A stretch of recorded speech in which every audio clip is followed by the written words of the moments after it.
I'd like to thank all of you for joining us tonight and an opportunity to celebrate the great success of the Kansas City Public School System because of you. Each and every day, we know it's the people who are frontline in our schools, touching the lives of our children, that make a difference. And we're here tonight to recognize your service, applaud it, and let you know how much we appreciate you. To show you some of the great product of the Public Schools, of Kansas City Public Schools, I'd first like to recognize and thank the Paseo Combo Jazz Band tonight.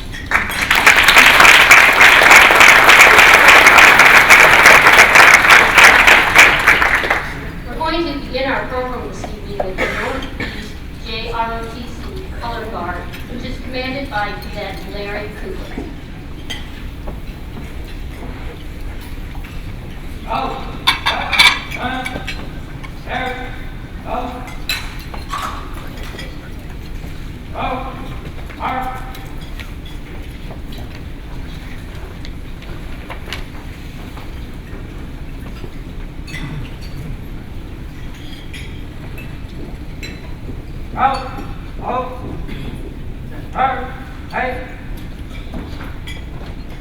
Breathe.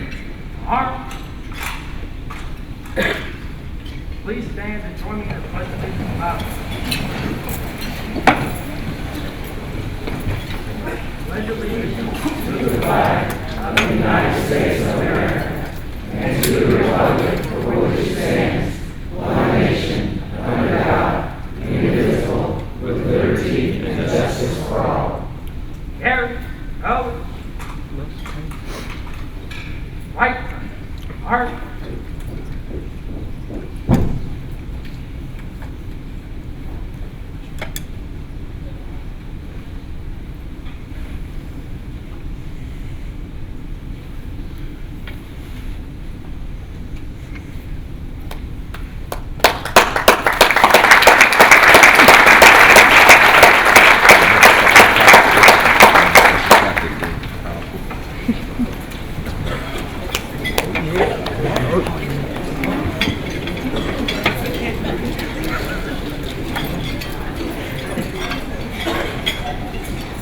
Tonight we're going to recognize all service and award winners by school. And as I call your school, if you happen to be here this evening, what we'd like for you to do is to come line up over here, and then we'll announce your name. You're going to come across and shake the board president's hand. Mr. Heil is here this evening. Speaking of the board, I'd like to recognize them and thank them for coming tonight. And as board members, if you please stand, Mr. John Heil, Patty Manser, Melissa Robinson, Mrs. Montero, Amy Hartsfield, Carl Evans, Curtis Rogers, and our board secretary, Sandra Donnelly. Thank you for being here.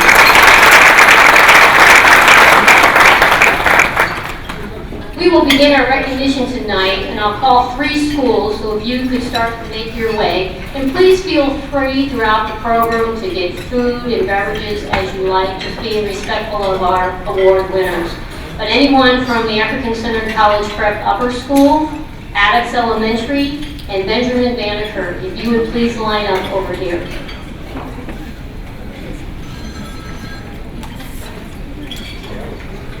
We happen to have our building principals from any of those sites, if you would join us.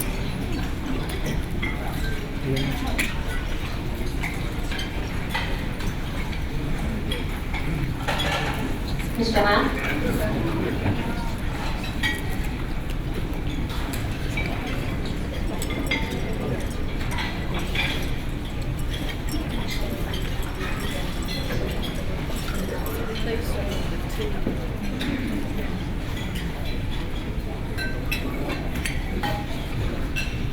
We're starting, anyone from the African Center School, Ms. Dorsey?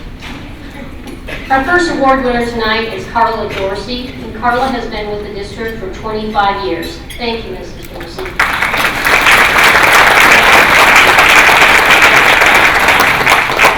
Bassett, if you'd come join Mr. Heil, we have 3 people being recognized from Addix this evening. Christine Zondikoff, who's been, can you say it? Zanka, okay, has been with us for 25 years. Thank you, Christine. Ruth Roulette Shelby, Addix Elementary, 15 years. Thank you. Benjamin Banneker then, or? Okay. More for Alex?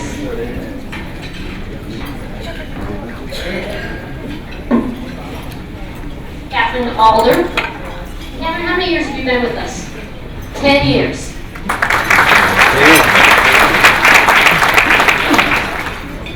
Benjamin Banneker now. Still Alex?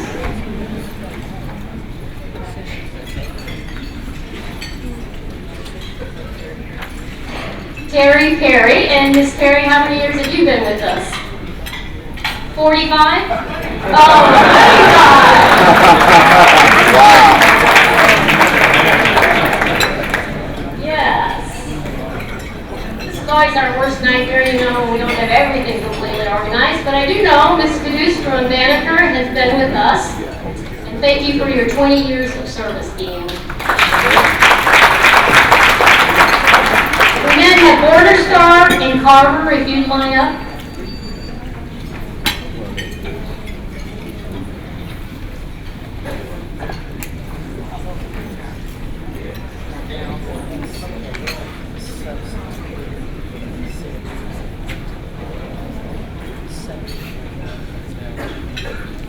Just call you. Thank you.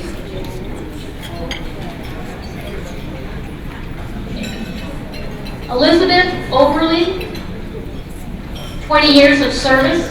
Thank you.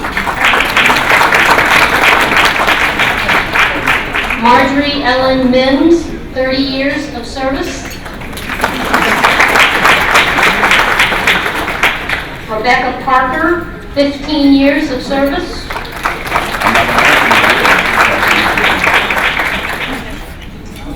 All right, is that it for Border Star?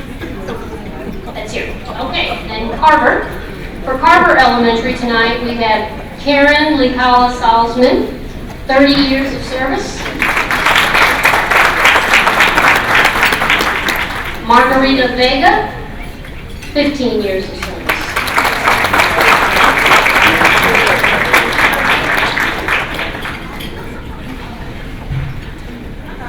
And Vilma Valaquez, 5 years. Central Academy of Excellence and East High School, please line up.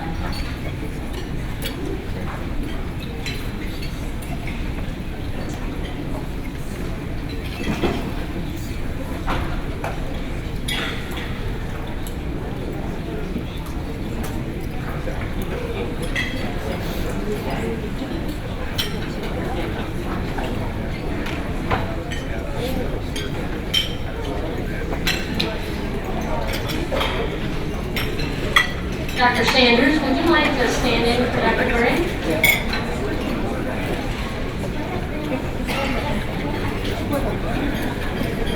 We will begin with Central Academy of Excellence. Elvin Mosley, 30 years of service.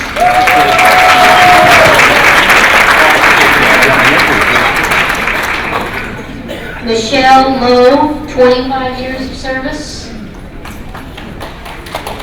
Melissa McKee, 25 years of service. Tanya Pratt, 20 years of service. Catherine Hayes, 10 years. DeAnthony Ray Parker, 10 years. And Bridget Lloyd Wesley, 10 years.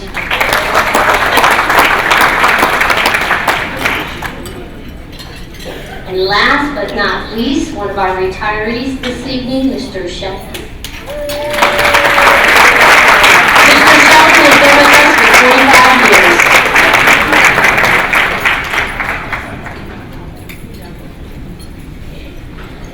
For East High School, Mr. Kilgore is with us this evening, and with 10 years of service is Justine Nosey.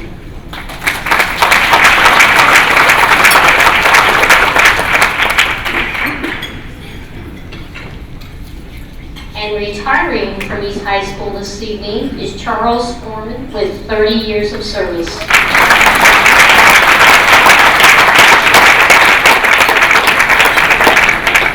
Pat Paxson Elementary and Foreign Language Academy.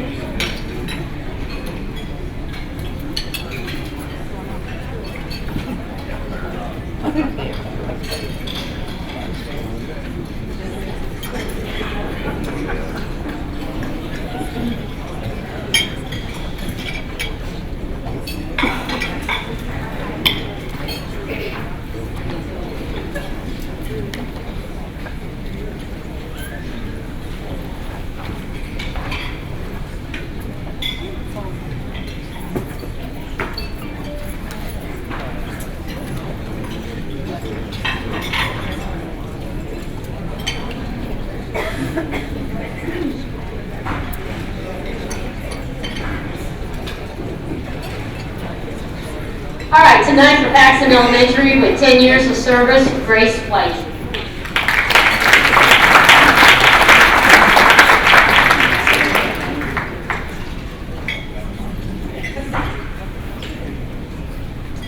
We have 3 retirees out of Paxson. Miss Knights, have you been hard on them? Okay. Lois Watson, 9 years of service. 10 years.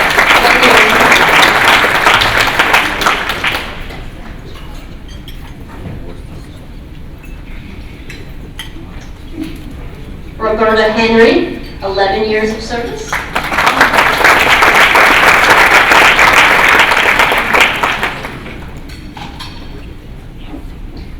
And Dorothy Jones, 18 years of service.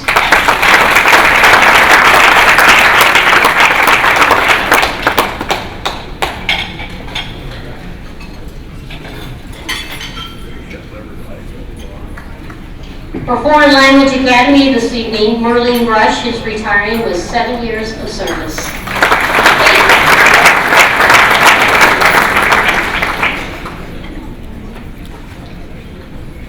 All right, our next schools this evening will be Garfield and Melcher.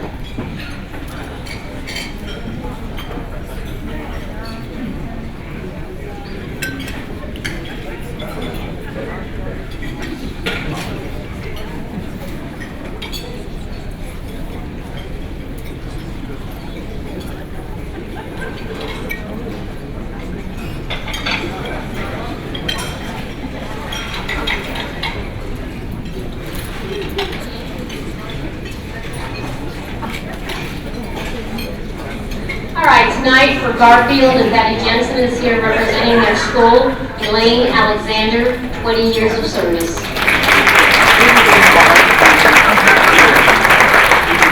Carrie Matthews, 31 years of service. 32.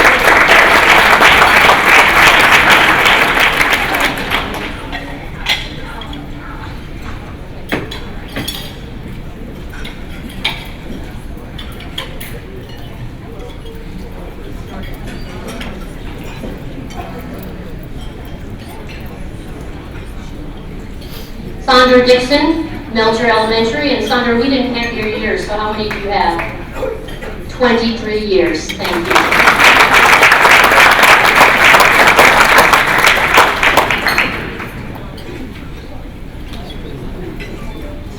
And Ms. Wallace, you get to pat yourself on the back. We're recognizing you tonight, too, for 5 years of service. Thank you. Our next schools are Gladstone and Holiday.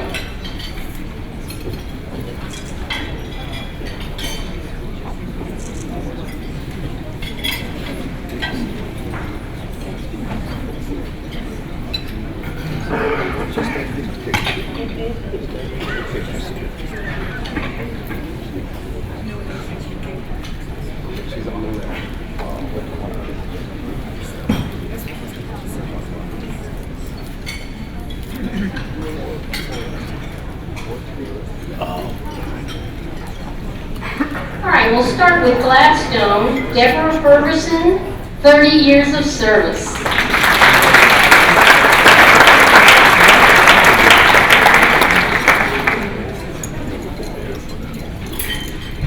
We have a retiree, Dolores Deemer, 40 years of service.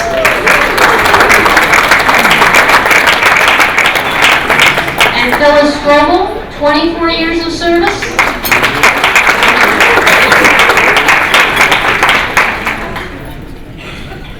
Anyone else for Gladstone? Come on down. And you are?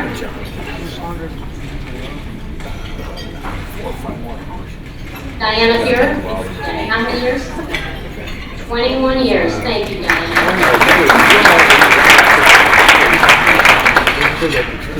Wish I had some real money I could do the price of the right for you tonight.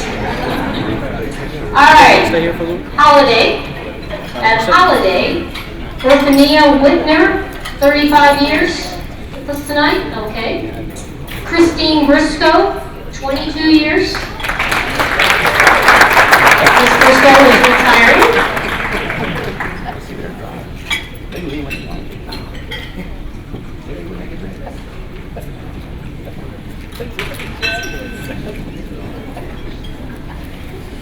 Betty Brown, 20 years, retiring.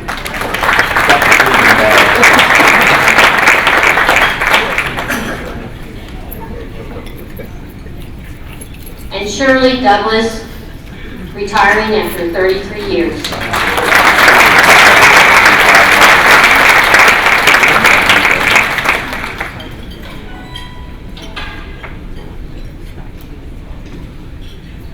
Our next two schools are James and Rogers.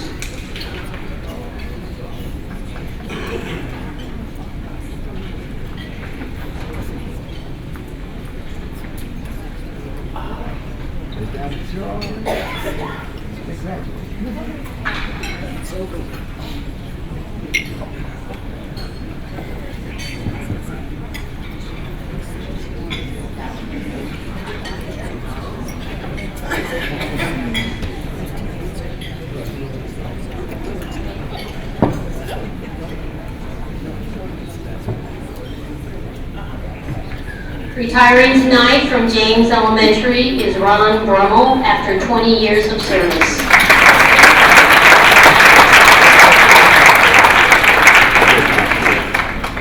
Recognizing 10 years of service tonight, Rogers Elementary, Jessica Collins Cameroon. 10 years of service, Joseph Cavanaro. 10 years of service, Adrian Blankenship.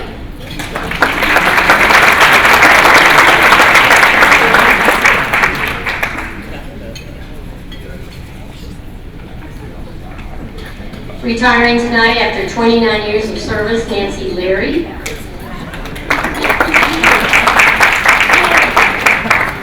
Priscilla Robb, retiring, 15 years of service.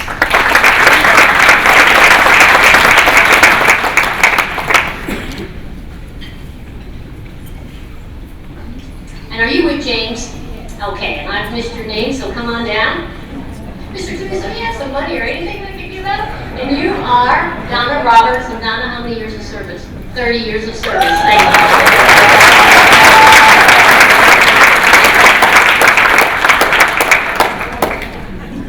Hi, Hartman Elementary and King.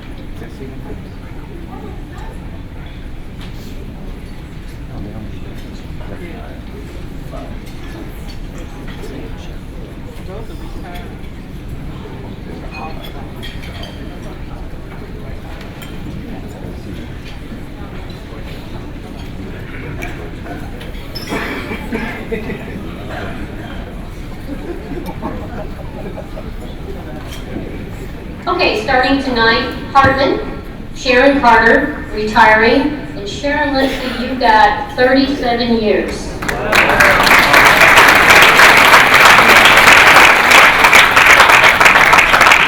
Did you hear that little woo? Could you go to 40?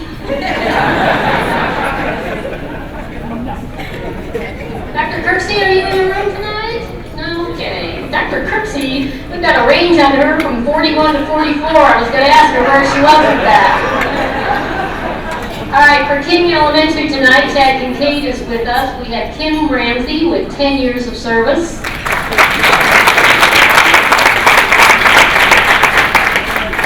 And Kevin King, do I have it right at 25 years?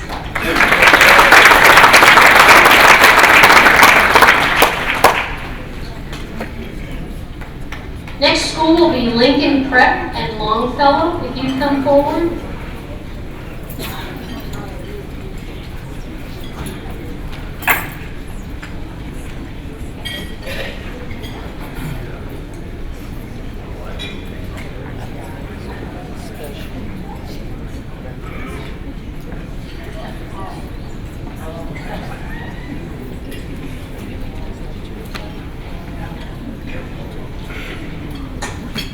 Suzanne Kleiser from Lincoln with 25 years of service. First up.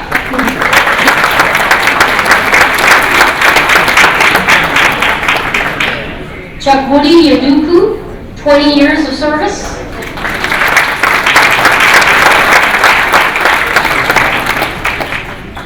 We have two retirees from Lincoln tonight, Kathy Miller with 10 years of service.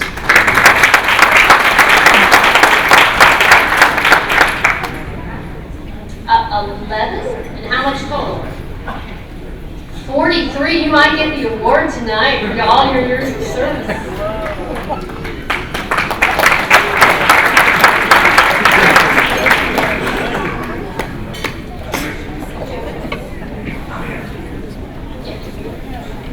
And Jackie Green, 25 years of service.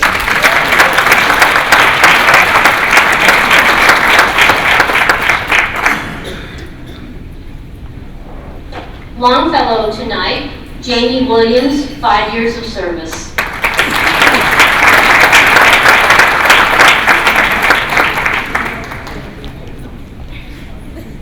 All right, we have the maintenance department and Northeast High School next.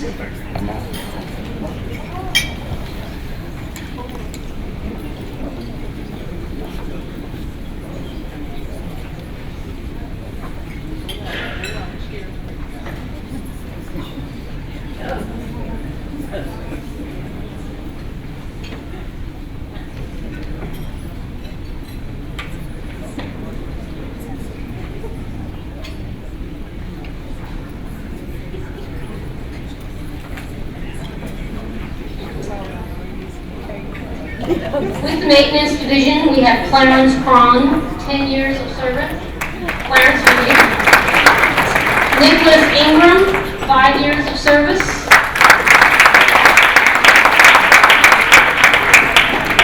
And Carlon Hill, 5 years of service. Northeast High School, Mark Lowman, 15 years of service.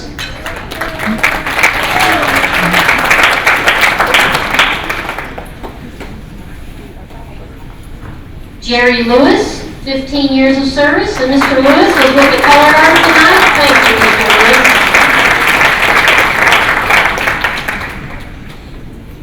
We have two retirees from Northeast this evening. Suzanne Fisher, 25 years of service.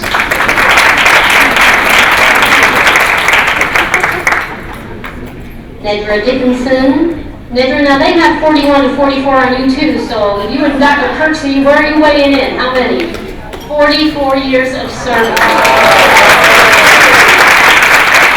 think that's all for a standing ovation.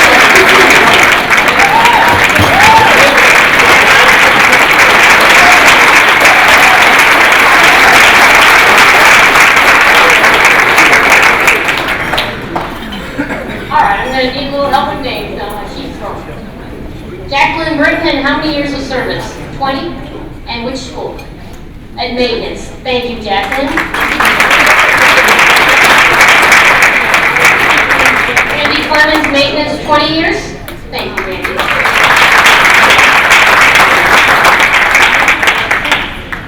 And we have the sale in picture, if you come forward.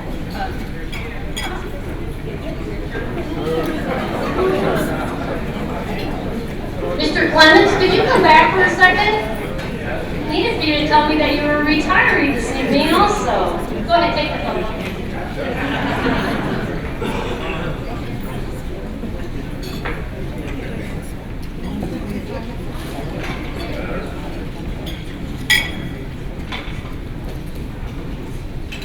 Paseo High School this evening, 30 years of service, Gina Mercer.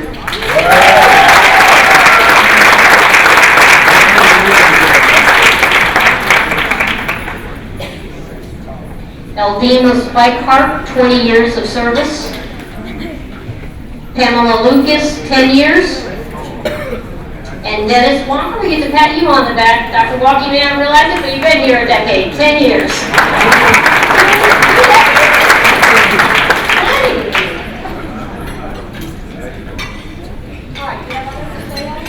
Okay, all right. Now our next school, pitcher.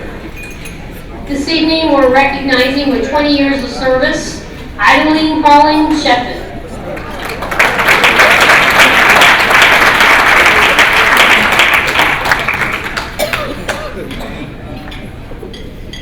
Kathy Gotch, 15 years of service. Pam Douglas, 35 years of service.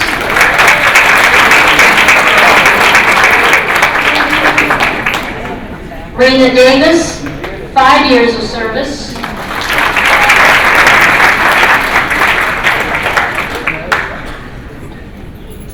Isaac Nugent, retiring after 15 years of service.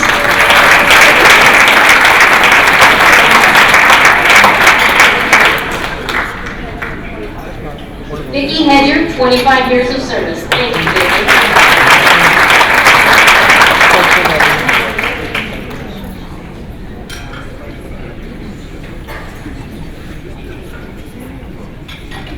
Garcia and Page in Southwest Early College campus, if you'd line up.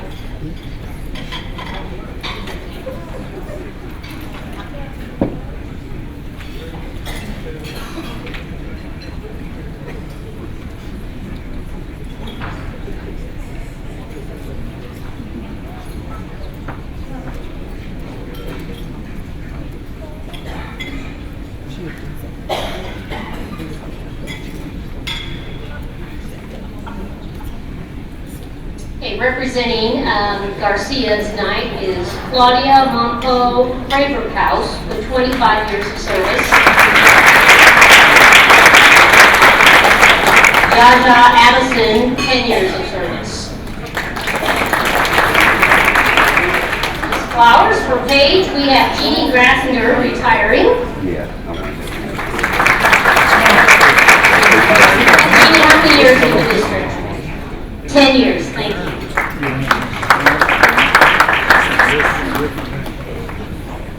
And Mike Williams, 5 years of service. All right, Dr. Sanders, you want to join us? Representing the Southwest Early College campus, Mariah Price, 5 years of service.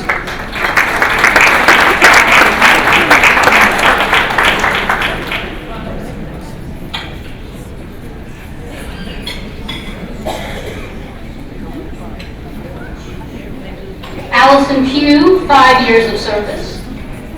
Carol Simmons, retiring. Carol, how many years? 23.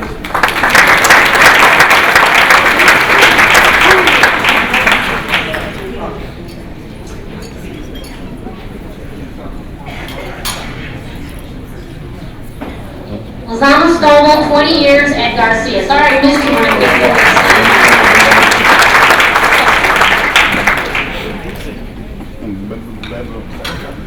Our next schools, Success Academy at Knott's, Trailwoods, and Truce.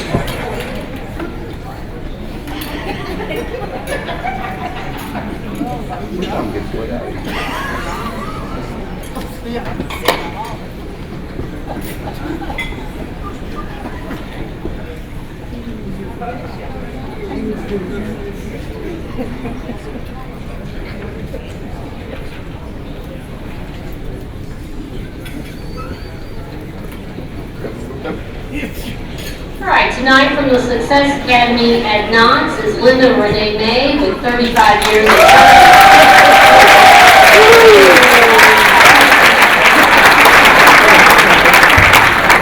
Don't even think about a special dance. You gotta get to be like Miss Dickinson. You got another 9 to go. Do I have anybody else from the Success? Then our next school, Trailwoods, Deborah Brown, retiring with 20 years of service.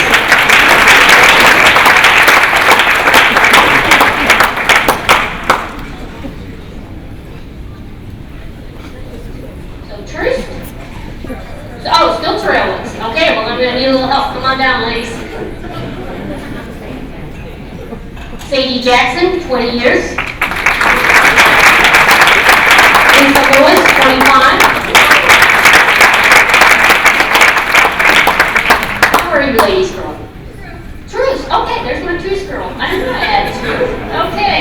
Deborah Horn, 20 years of service.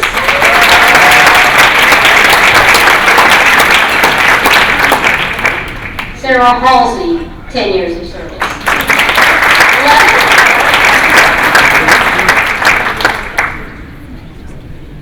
You know, you ask other people how long they've been in their profession, and they a lot of the times can't tell you, but every educator group I've ever done, and everybody knows every year. It's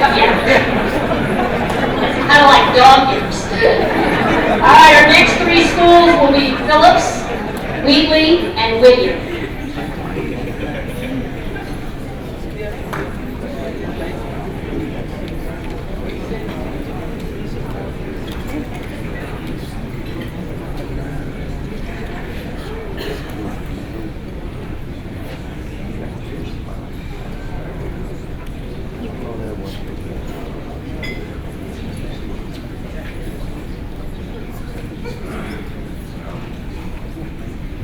Now, Ms. Brown, come on down here. Don't be afraid. It's just the Board of Education. Representing Phillips Elementary tonight, Joyce Neal, 25 years of service.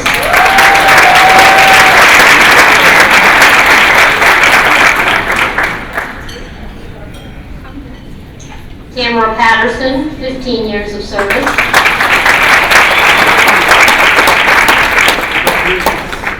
Anybody else for Phillips?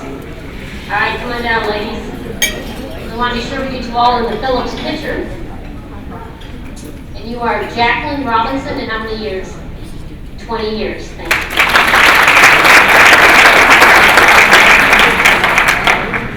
Darlene Miracle, 23. Miss Miracle is also retiring this year.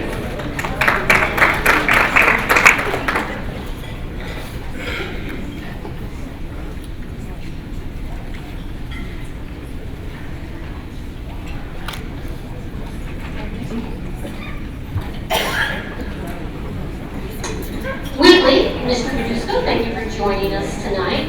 With 30 years of service is Carol Farson.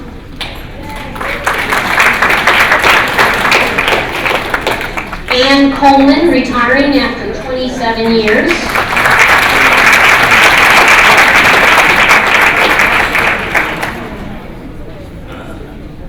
And Ella Love, retiring. Ms. Love, how many years of service for you? 8 years of service.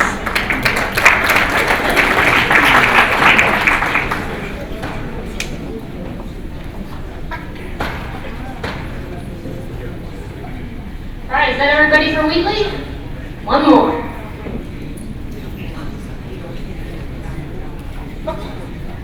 Standing in for Calvin Jones tonight, and 29 years. And where is Calvin? All right, thank you, Calvin, for being with us tonight.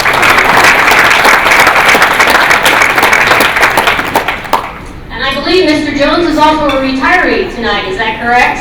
So could you come back and get his plaque?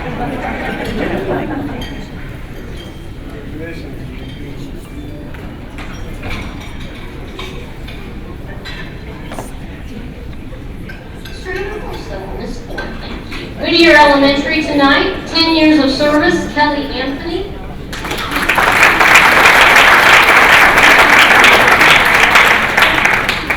"25 years of service, Linda Segovia Rivera.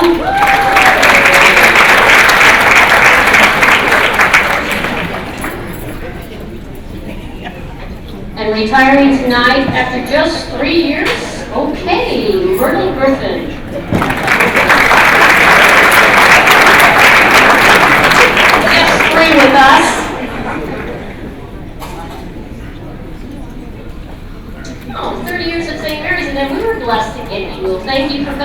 direction. Next, we're going to recognize individuals who are across our district representing a variety of departments. So, anyone else who's in the room this evening who has not had their recognition yet, if you would please line up.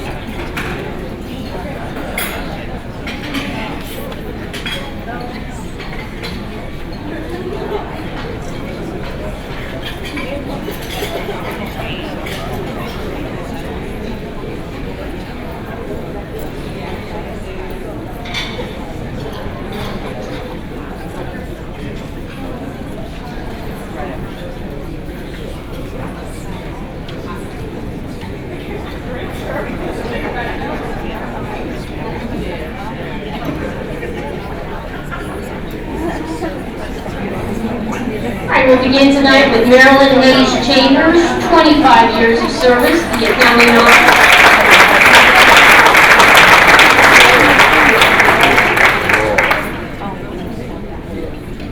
Elaine Morgan, 25 years of service, accounting.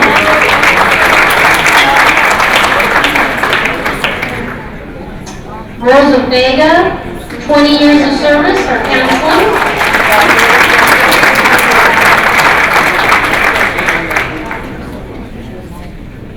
Kathy Lackland, 30 years of service, curriculum and instruction.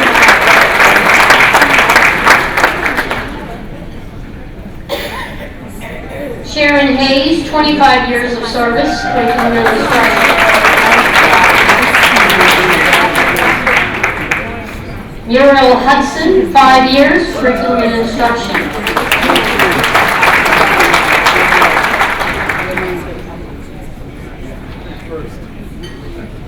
Mr. Gowen, you're in the wrong place, but we're going to recognize you anyway. Louis Gowen, one of our deputies, superintendents, 5 years of service.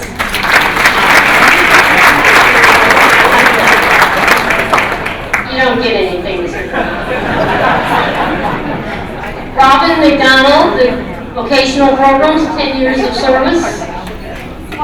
Gail Woodruff Moore, special education, 25 years of service. Janet Stiegler, exceptional education. Jennifer Kramer, exceptional education, 20 years.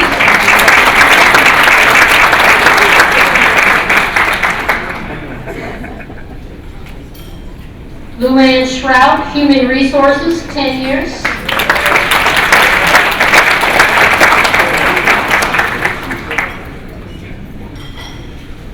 Connie Aiello, Information Systems, 10 years. Aaron Butler, Planning and Evaluation and Testing, 5 years.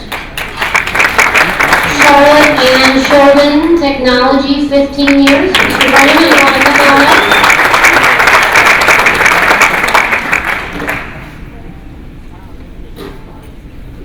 Lisa Gladney Morrison, Vocational Education, 20 years.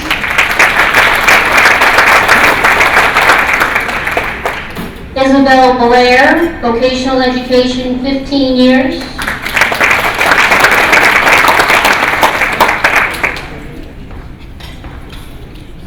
Kathy Letourneau, Exceptional Education, 23 years and retiring.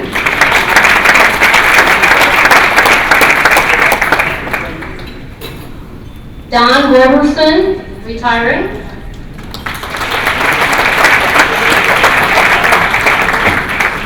Don is in our technology department. And Don, how many years of service? 10 years.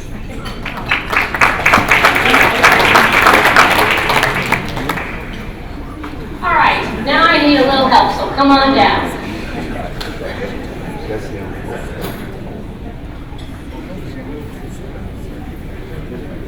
Lorraine Garcia, exceptional ed, and how many years of service? 20 years of service.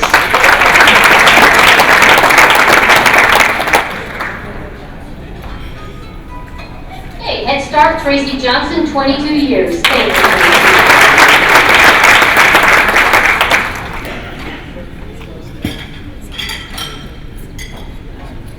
were at Blackburn, right? 14 years, Central High School, I'm not letting you go. You're gone! Okay, thank you.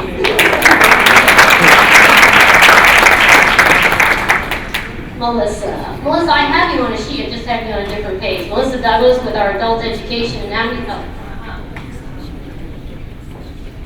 Oh, assessment and accountability, I've got you mixed up. Okay, and how many years of service? 7. Thank you.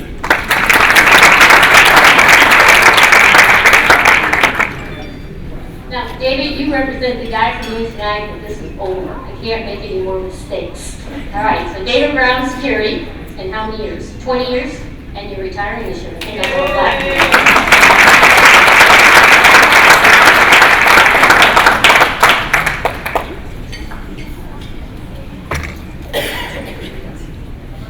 We had a round of applause for. Do I need security to take you over there?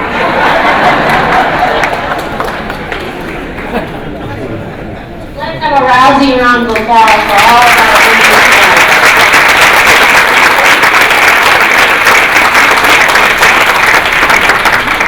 All right, just want to double check. There's nobody in the room who came this evening who's a little bit shy, that we didn't call your name, that we should have recognized you. All right, well, I do want to thank all of you who joined your friends and family this evening to honor the commitment and that they have made, because the life of working as an educator or working in a support role for education, when you choose the right job, is just so incredibly rewarding, because we're shaping the future. And when I introduced the board earlier, I think Ms. Montero, you weren't with us, so I'd like you to stand. We'd like to thank you for your service as a board member.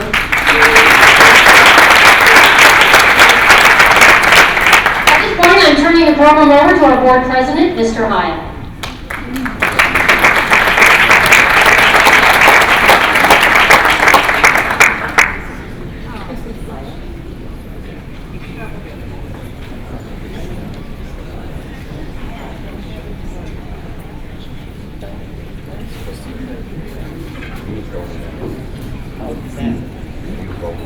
Good evening. My name is John Heil. I'm the newly elected board chair of Kansas City Public Schools Board of Directors. It is my pleasure and my privilege and really my honor to be here tonight to congratulate and thank each and every one of you. I did have a fantastic speech written out, filled with musical numbers and a few KU jokes. But I was informed that would not be appropriate. But I do think it is highly appropriate for me to invite two of my colleagues to the podium tonight to speak a little bit about what the Kansas City Public Schools have meant to them. So Mr. Rogers and Mr. Evans, would you please join me up here and help me congratulate Ms. White.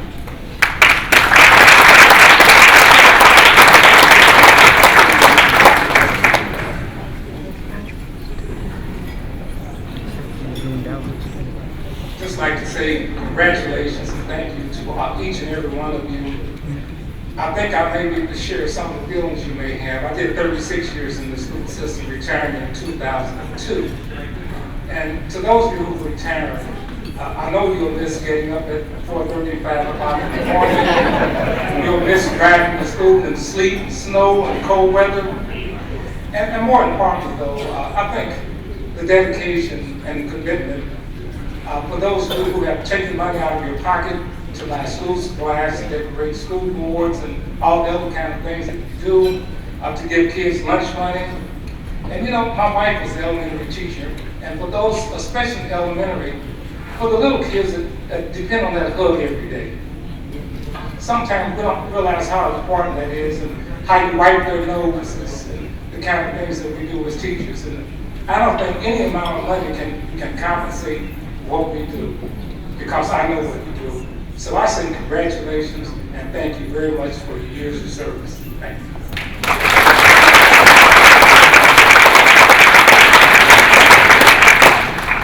Thank you. I think what surprises me is to see so many young people retiring. And I'm hoping that you're not retiring for what I think you may be retiring for.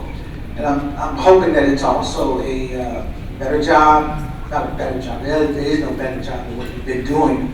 I'm just hoping that it's a different job. And for those of you who are old enough to retire, I know what you're thinking. I'm going to take this trip, I'm going to travel the world. The problem with that is you got to come back. And then reality sinks in.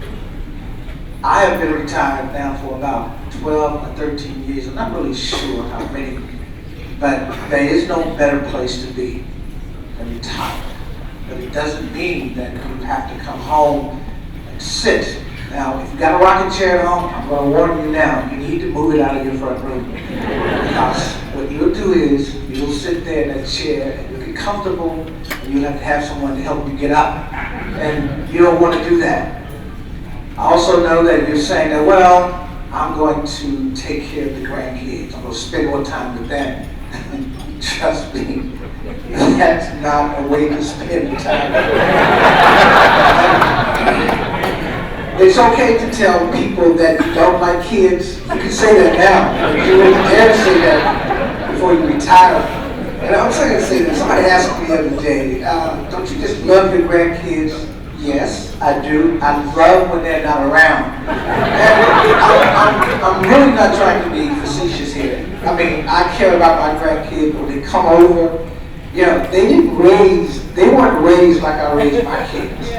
My kids would come into your place and they would sit for hours without moving. And I think that when they bring them over, they probably punishing me.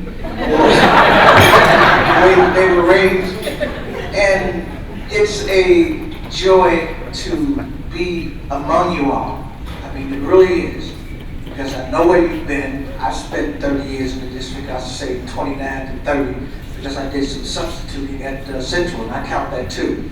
So I can say 30 years. And I was talking to a friend of mine, one of my, it's called Miss Hartsville, one of my new board members, that that's my childhood friend, and it's Ella Love. Ella, where are you? Okay.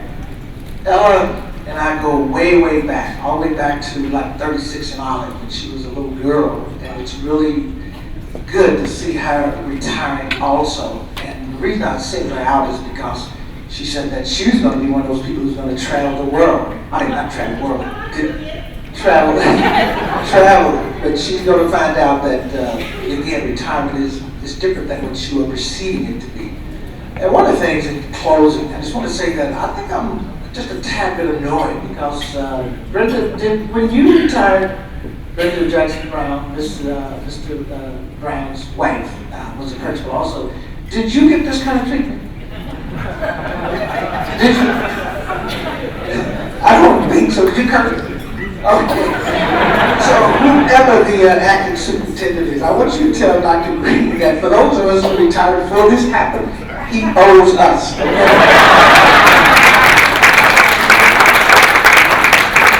Again, Mr. Hyle, I'm done. You should never get a right to a preacher or a teacher. But I really, really enjoyed my time with the Kansas City, Missouri School District, and I'm hoping that you have enjoyed yours as well. It has meant a lot to me, and I live, by the way, on 44th and Prospect, and I live there by choice. And I love my place because up and down the street, people say, aren't you afraid to move on Prospect? No, because a lot of people that's going up and down the street are the former kids. So they kind of know me. But anyway, I want to say thank you for the time that you have spent with the district, and I'm hoping that you will enjoy many years of retirement. Thank you very much.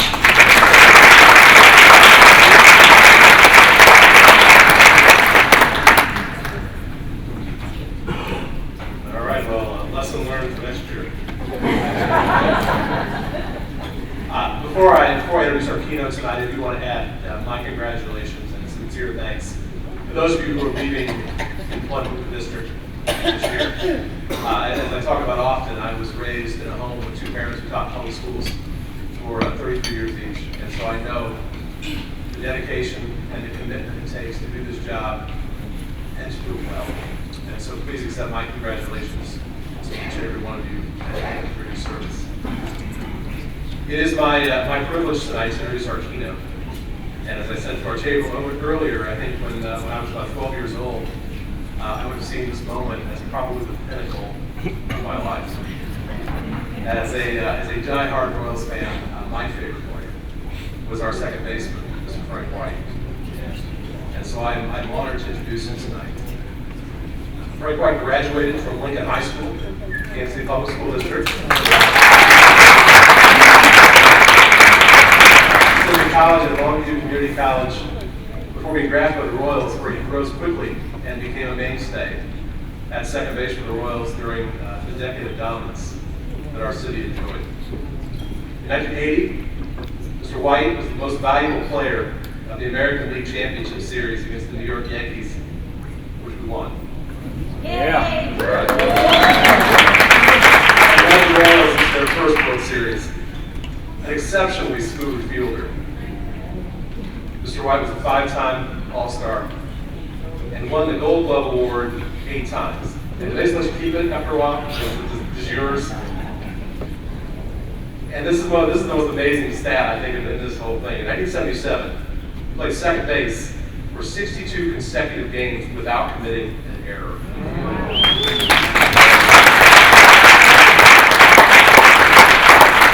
In 1995, Mr. White's number 20 was retired, and he was inducted into the Royals Hall of Fame. If you go to the K often, as I do, you will notice that there is a statue of Frank White, along with those of George Brett, Ewing, Muro, Kaufman, and Dick Houseman.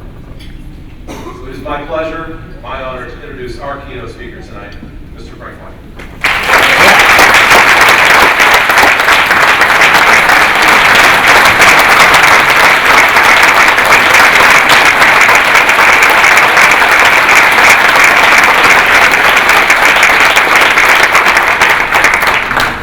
Thank you very much. It's a real honor to be here tonight, and I just want to congratulate all the retirees and also all the educators who reached years of service milestone. And we talk about the job that you guys have done over the years, and as I was sitting there listening to all the numbers of the service years and retiree years, and when you talk about, I was listening to you guys recite those numbers, then it brought back memories to me. It took me 18 years before they finally kicked me out the door. But it wasn't easy, by the way. I didn't walk the line, and you more have to get released in my job before you're allowed to retire. But 18 years in any job is great. 20 years, 30 years, 40 years, 10 years. And I just want to thank you guys for everything you've done for the community and what you continue to do for the community. Deborah Brown, is she still here? Yes, she is. Deborah and I go a long way back. She was a baby, and her dad was my baseball coach. And he coached me through what I think was the most pivotal part of my baseball development from the time I was 14 to 18. And so my parents both worked, and he worked at Belgian Cottage, and he would get off, he'd come by the house, he'd pick me up, take me to practice. And that's what coaches did back in those days. And when I think back to a lot of the teachers that I had coming through elementary school and high school, the thing that I really remember most about all my teachers is that they always gave good advice. And they could always sense the direction that you were trying to go. And once you admitted that this is the direction you want to go, you got all the help in the world to get there. And not only back then, your coaches were your teachers. And when you're in class, you had to act right, because if you didn't do the job, you couldn't play. So I was looking at the retirees as they were retiring, and I'm about 3 years from that spot myself, and I can't wait to retire. I'm looking forward to retiring. And not that I want to quit doing anything, it's just that I just want to be able to say that I don't have to go to the same job every day. Now you have an opportunity to do anything you want to do. And it's almost like you're embarking on a whole new career. And I remember when I left the Royals, and I thought, man, this is going to be the worst experience of my life. But then when I left Kansas City, I went to Boston, and I coached in Boston for 4 years. And you just want to see the game from a different side, that's been my entire career here. And so I want to see how someone else did it, how they approach winning and things like that. And so it was really kind of neat to be away from here for a while and then come back. And then when I came back as a coach, as a front office guy, went to minor leagues, managed for 3 years, and then went to broadcasting, and then the Royals fired me. Wow. I thought that was the worst thing ever happened in my life for about 2 months. You know what I found out though? I found out that it's nice to go home at 5 o'clock. It's nice to go home at 5:30. But since I was 19 until I was 61 years old, I was going to work at 2 and getting home at midnight. So I found out that there was a lot more going on in the community. There was a lot more going on in life. Because baseball, you tend to meet the same people over and over again. And once I got out in the community and started doing more things and meeting new people and finding out what they were doing, I really felt that I've been missing something. And for what you guys have all done for the community, for our children, the guidance that you provide, the love that you give kids who need love, I mean, it makes so much difference in how you approach your life as an adult. And that when I try to go back in the community and do things, I do it with a lot more fun now because I know how much it means to help kids. And I know how kids love the helping hand. And so when I thought I was retired, then I decided I was going to work again. So I'm working with a company out of Lee Summit called Precision Roofing. So with all the hell that's going on, if you need help, you can call me. I'll do the free assessments. I can do that for you. But I'm also much busier now than I was when I was with the Royals. I coach with the T-Bones. I have a 13-year-old team that I coach. I'm running for Jackson County Legislature.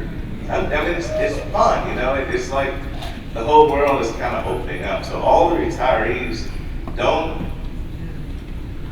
think you're not going to do anything. Because there's a ton out there that you can still do, where you can have fun. But the good thing about it, you can pick the time that you want to do it. So I do think retiring is great. My parents made more money when they were retired than they did when they were working. And they enjoyed it. My dad and I fished a lot more and hunted a lot more. And my mom, she got a chance to work in her garden as much as she could. And so I mean, it was fun for them. And I really felt great when they retired because they were finally living life on their own terms. And that was great. I really enjoyed it. My mom was a union person. She worked in the garment industry. She worked hard. And just to see her grab her a cup of tea and sit on the porch and work in the garden, go back and sit on the porch, anytime she wanted, it was great. It was awesome. But I think that when you look at milestones are, we've been facing milestones from the time we walked in high school as freshmen and said, I can't wait to get out of here. I can't wait for these 4 years to be over. And then you go from there to college, and then from college to marriage, and to kids, and grandkids, and great-grandkids, and all these are all milestones.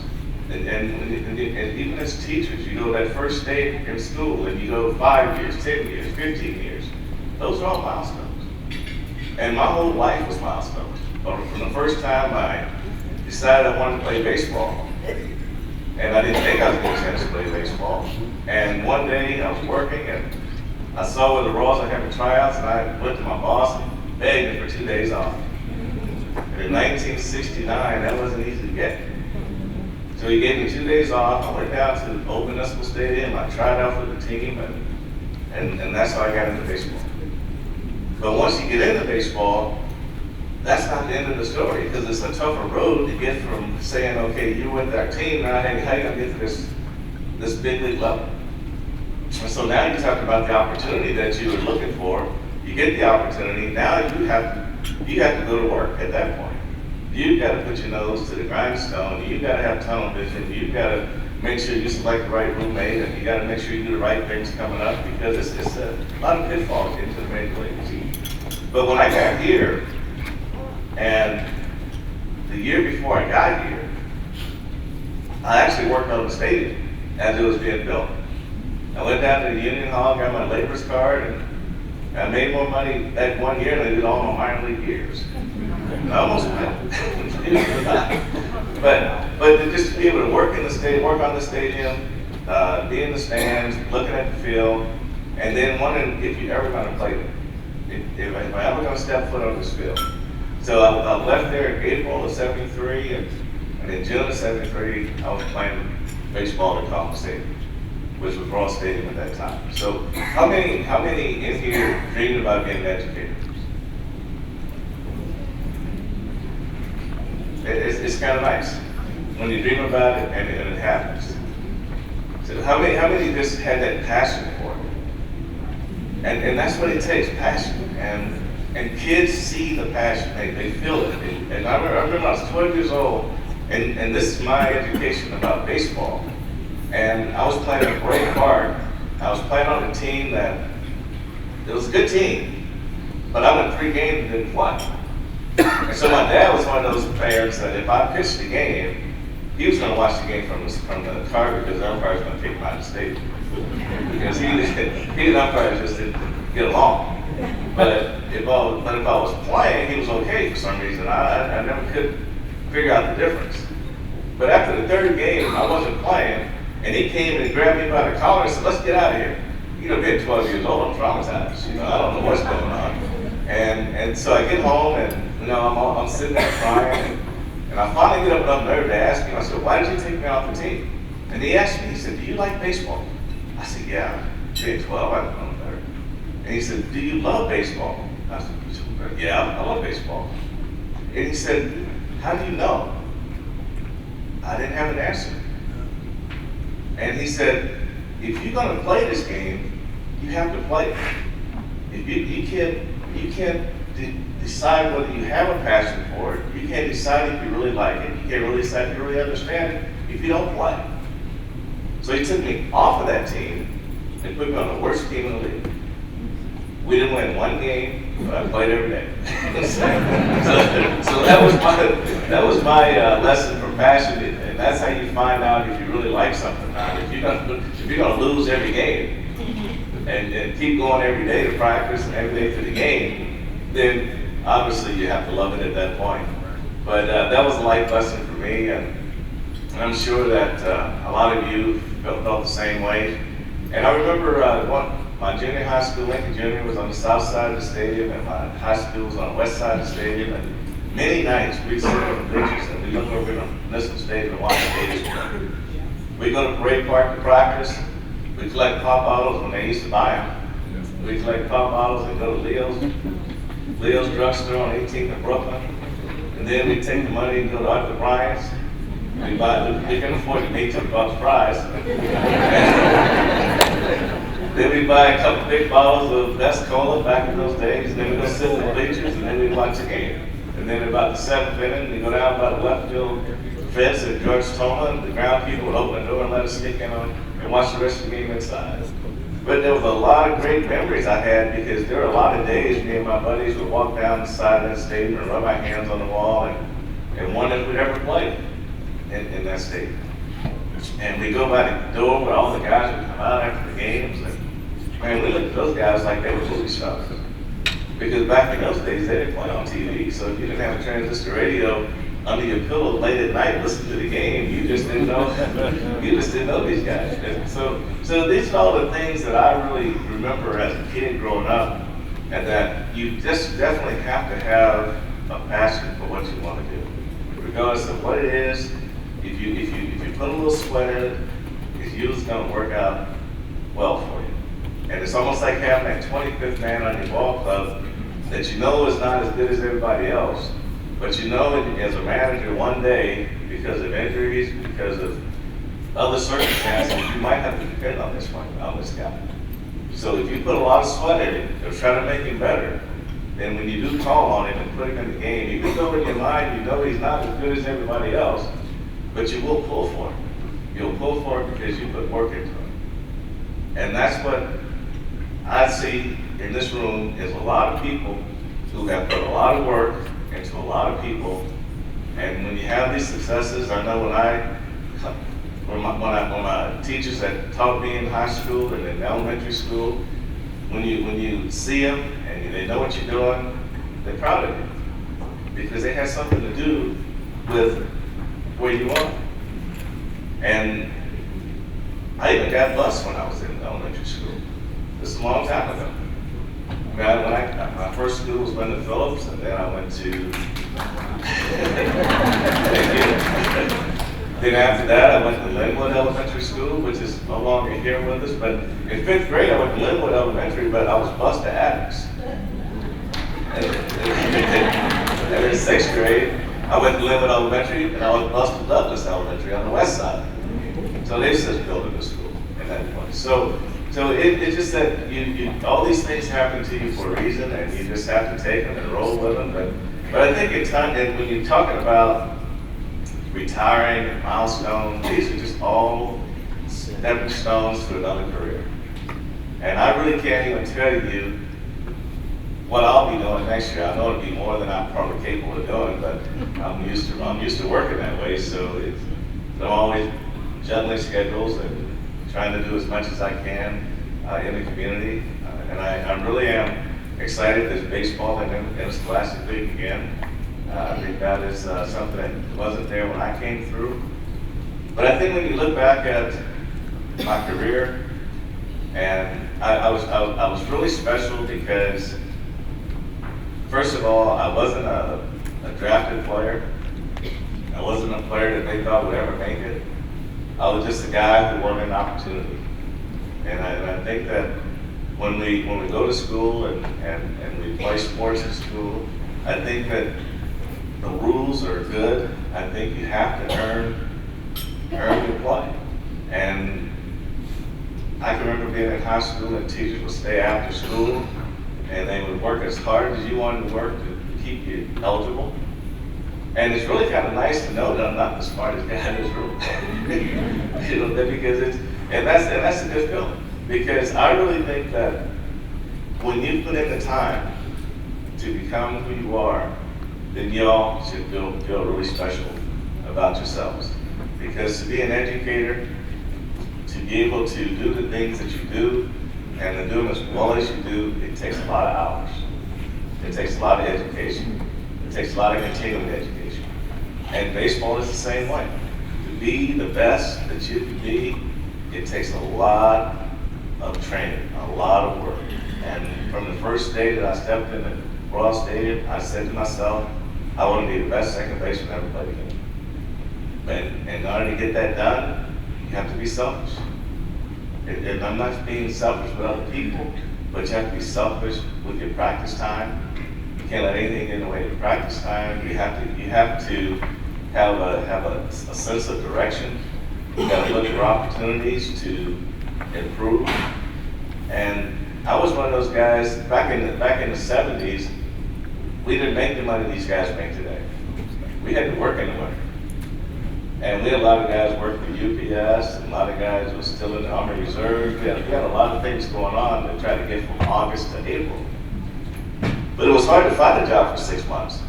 And so I decided, okay, and that's how I got that union card, by the way, because I couldn't find a job for 6 months, so I drew unemployment.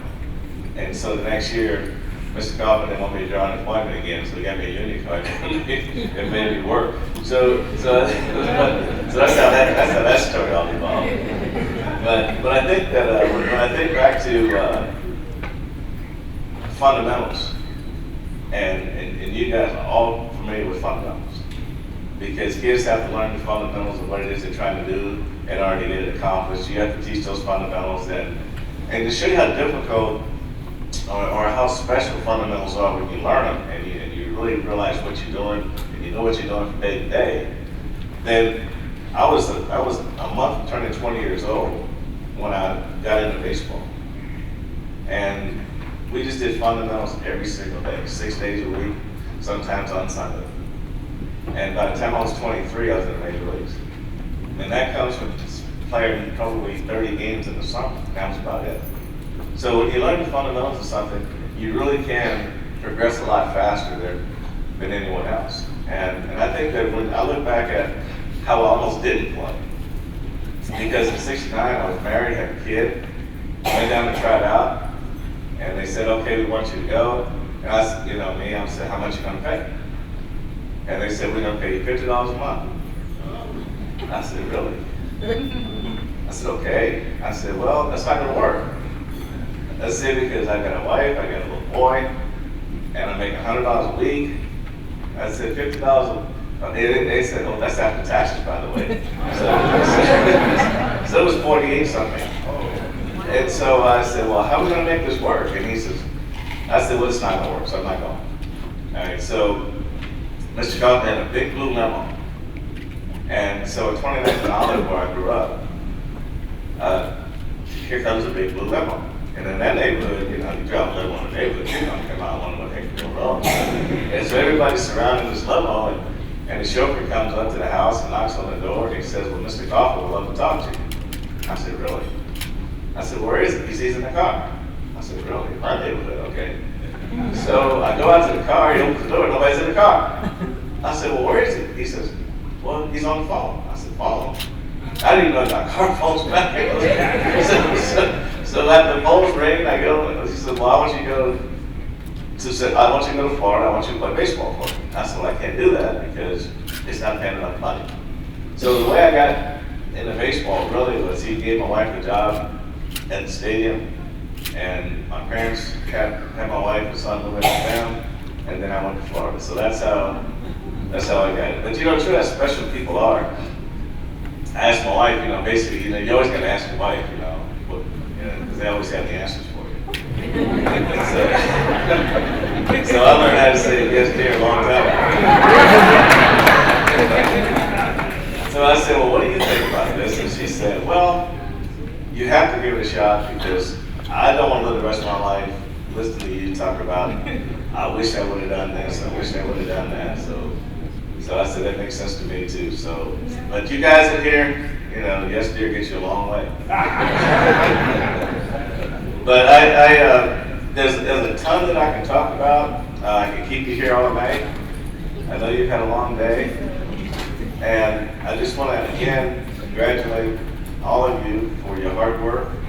The retirees, take some time, go see some things, but there's still work to do. And the people who are embarking on more milestones, just look at those as stepping stones and embarking on a new career, because you know, life is just great. I mean, I say that every morning I get up, you know, because I really feel like there's always a challenge if we look for it. There's always somewhere to help, and I really enjoy what I do because I touch so many people, and I really like people. I like being around people. I love crowds. I love bumping into people. I love people bumping into me. I love conversation because that's what it's all about. You know, that's how we get better. That's how we get to know people. And I think a lot of times we don't spend enough time talking to people. And I really love people in my age group because they have been there, they've done it. And when I was a young kid playing baseball, I don't think I had more fun talking to my mom and my grandmother because I was always one of those kids that asked questions all the time. And they always had the answer. And I think that we have to always listen. That is probably our best quality we can have, is listen. If you don't listen well, I'm sure your wife has already told you need to learn how to listen. But that's what mine always told me for years. You need to learn how to listen. And when I started learning how to listen, it just made things so much better. I wish he was here so I can pump her up a little bit. But it's just been a great career for me. And I know some of you in the room, and I know a lot of you have followed my career and some of the things that I've been doing in the community. I was blessed to be able to grow up in the inner city, go to school in the inner city. I was blessed to be able to play my entire career at home in front of my family, in front of my friends. And I'm blessed to be able to still continue to live in the community, be proactive in the community. And I think that as anyone want to be, just want to be viable. And I really feel like I felt the love of the community for a long time. I still feel the love of the community. And that's what keeps me going. Because I feel like I have a lot to give. And I'm going to dedicate at least the next 4 years. Because I don't know what retirement is like. I want to feel it. So I might feel a little bit different after 4 years. But I really do, I do really enjoy my community. I enjoy Kansas City. I enjoyed my career with the Royals. And I enjoyed the championship years. And the guys say, do you wish you played when they're making the money today? No, I don't. Because I got a chance to play against some of the greatest players in the world. Guys are in the Hall of Fame now. I got an opportunity to win.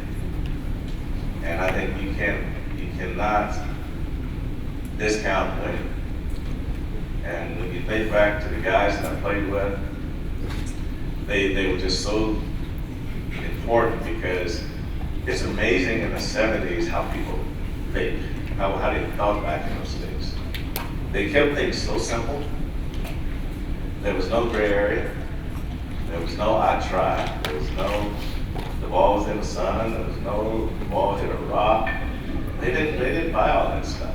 You know, Big John Mabry was my first roommate, and when I came to the major leagues, he told me, he said, we make no excuses on this team. He said, we make our mistakes, we admit our mistakes, and we get better. He said, if the ball's in the sun, you don't catch it, and they ask you what happened, so I just didn't catch it. He said, because when you start making excuses, that's when things fall apart. So he said, either you do or you don't. And I remember Picky Rojas gave me some good advice when I started playing second base every day. He says, young man, when you learn when to do something and when not to do something, you'll be pretty good. But I'll leave you with one little tidbit, and you have to listen to me hard now. And the moral of the story kind of deal I'm going to talk about. And it's really designed for people who sit around and do absolutely nothing. And I know in this room, there's no one in this room that sits around and do absolutely nothing. But this story goes that it's about the rabbit and the squirrel. And the rabbit was walking through the woods one day, and he heard a noise in the tree, and he looked up, and he saw the squirrel. And he said, Mr. Squirrel, what are you doing? And the squirrel says, you know, Mr. Rabbit, I'm sitting up here and I'm doing absolutely nothing. And so the rabbit thought about it a little bit, and he says, well, I want to do absolutely nothing with you. And so Mr. Squirrel said, Mr. Rabbit, just take a seat at the base of this tree down here, and we'll do absolutely nothing together. So Mr. Rabbit took a seat by the tree, fell asleep. Along came a fox, and the fox ate Mr. Rabbit. So the moral of the story is, if you want to sit around doing absolutely nothing, you better be pretty high up.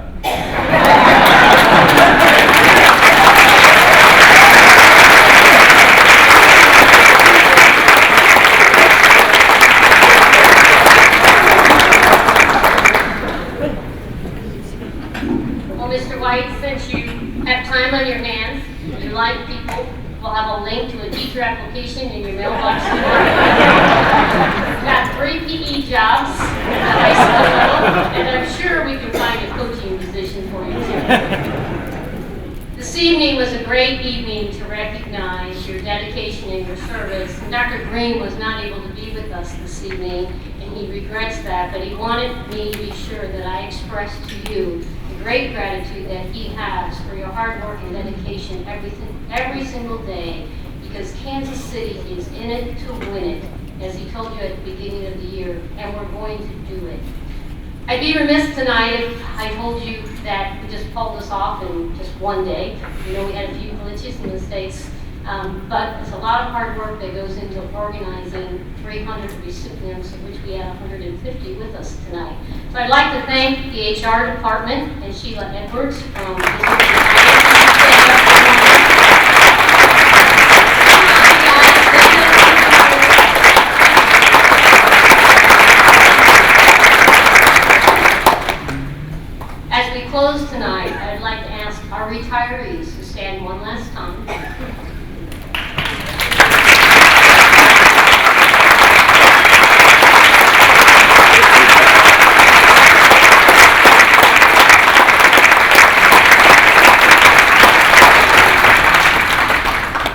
One thing that I forgot to bring tonight, and we'll see that it's in your mailbox too, will be a volunteer form, so that you don't have to worry, you don't have to do a criminal record check, you're all has passed everything, we're gonna make it seamless for you. Ms. Dickinson, where are you in the room again?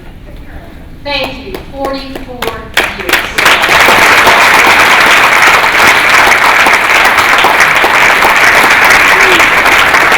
On behalf of Dr. Green and the Board of Education, thank you. And the substitute line has been sealed. I expect you all at work tomorrow.